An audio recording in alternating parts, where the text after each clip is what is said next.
was a really good update. I take back everything I say. Story wise, right? So let me give my rating. The beginning, I will say that it's ass. Like it's ass. Like 1 out of 10. The beginning, from like how we rode the ship, and then we went into like this area where was it Forlova took us into this area, time portals in there, and then like everything that happened like going forward there until before they start explaining about like her the people that she started like love and all of that. Like when you get to this area, that like the whole thing was just weird, right? You see like the church people. You see the church people from there to there. 1 out of 10, I'll rate it like a 5. It was shit. Like I'll be honest, right? I'm gonna be honest. Like I was so confused. I was like, what the hell's going on? Like why they here? Why they here? Why they here? Even right now, right? We complete the game. I'm like, they paced that. The reason why I say that is because that they paced it so fast. It was so quick, and I was like, whoa. I was like, well, they're throwing everything at me, you know. And I'm like, I'm not ready for this. Like, there's no build up. Maybe she like, you know, this happened. You just went into the water, and then like boom, you're there. Like you're at this weird area. You know, all of a sudden they're all there, and then like it's so like tricky, you know, it's so mind fucky. Yeah, don't play that when you're drunk, or don't play that when you're high. You will get confused.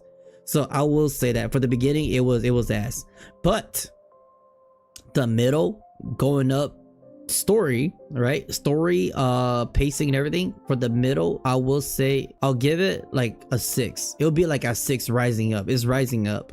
But then for that middle towards that end, my god, like and because like closer to the middle toward the end, they start dropping lore, and that's when it gets really interesting, right? And then I'm like, oh shit, it went from 5 to 6 for the middle to the end to like a 9 for me. That was a 9 for me. Like it really was, because everything, it played into the story so well. But I couldn't give it a 10. I don't give it a 10 because like it's how they paced in the beginning for me. It kind of ruined my immersion a little bit, you know. But then it's just like anything after that, it was still kind of like everything was kind of thrown at you, but it was so good how they transitioned. They got really good with the transition. Beautiful. 10 out of 10, right? So for the story, that's how I would rate it. I would do like maybe 8.7, but then I think it deserves a 9 because of how important this update serves to the future of Wuthering Wave. That's why I'm rating it at a 9, because this is the only update. Well, I wouldn't say the only update. One of the update so far that we got that plays such an important role into Wuthering Wave's main story about Rover, right? We got closure now, and we actually knowing what the fuck is like going on, and you know, like who that Rover knows more back in the past, and like the stuff that they did. And I think that's really important for Wuthering Wave. I was starting to feel that, you know, like I like Cardathea, I like all of this stuff, but I was starting to feel it. I'm like, damn, if they drop another update about another character, and an update about another character, you got a new region. But then there was a part of me where I'm like, I want to learn about Rover, man. I want to learn about this. I want to learn about the real shit, the real deal. I don't want to like, I don't really care too much about like another island or zone, you know. Like I probably do now, but then I was missing that itch. I'm like, what about Rover, man? What about Scar? We know about Scar now, and then we know that they pre-plan all of this and how they show the dialogue between all of that. It was so good, and it plays such an important role to really fix the main story of Wuthering Wave into the right path right now. And now Federico at the end dropped the cliffhanger. They say there's more. It's not in Renacida, it's in Septimon. So now we're like, oh, so now there's other area that we gotta go to, and now know more about Rover now. And now for Lova, her story's done.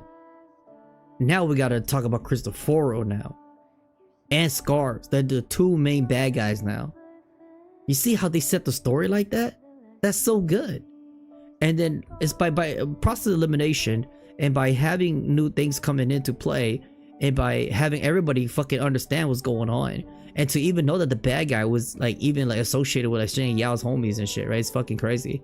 And yeah, seeing the flaws and for them to even talk about that, it's great, man. It's great. So yeah, I rate it a 9. I rate it a 9 just because of how important like it played into the Wuthering Waves. Like, this is great, man. So now I'm expecting more from the main story wise, you know, and to see how well things starts to connect, and then maybe going into more detailed lore with these characters. And this is what I like, you know, like gacha games, of course it's gonna be gacha, you're gonna be pulling this and this, but I think this is what sets Wuthering Wave apart a little bit. And like this, for Lova, for example, is a perfect example of that tone that I've been craving from Kuro games. You can make it a little darker if they want, but they can make it happy if they want. But this step, I'm loving this step right now. You know, it's great. We need a little bit of that darkness because it's been a lot of happy shit. You know what I'm saying? So it balanced things out. But it could be happy, and I would love it too, as long as they write it like really, really well. So yeah, chat. And for Lova, music wise, I will rate it like a 1 out of 10. Like all the soundtrack that I've heard so far in this update. So I'm gonna rate it all together, right? Fenrico's soundtrack, the trance soundtrack, right? Trance, whatever they want to call it, to the sad soundtrack, to the for Lova's theme. She had like a motif in there, and then they did like 3 different separate like soundtrack with that motif. They kind of like mixed it up. So all together, I will rate the soundtrack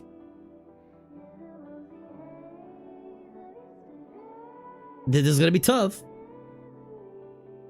I'll rate it a 7.8. Not an 8. I would say that this, like the ending song for Lova, carried the whole soundtrack, by the way. I'm just saying, it carried the whole soundtrack of this update. So I'm gonna be like totally honest. Yeah, like it carried it. Like it carried the soundtrack. It really did.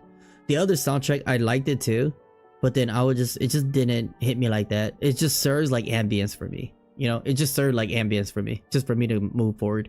But the one stood out was the one that played the most important part, which is great because it played its part, and I love it. So that carried the whole shit to a 7.8 for me. 7.8, 7.9. If they had like 1 or more to like that will kind of carry it too, I would definitely give it like a solid 8.5. That's just me. Damn, dude, that last soundtrack hits here, man. So fucking beautiful. For Lova's character development,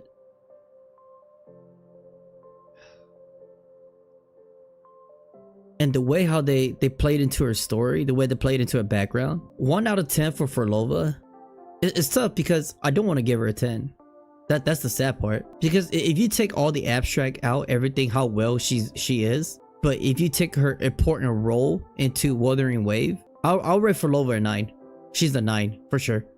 No lower than that. No lower than that. Her character's so fucking well built. Like, it's so fucking well, man.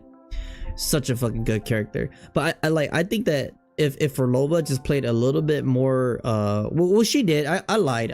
What the fuck? She did, right? Like she played a like huge part. Okay, I changed my stance, chat. I'll give for Lova a 9.5. Yeah, I'll give her a 9.5 out of 10. That's my final 9.5 out of 10 for Lova.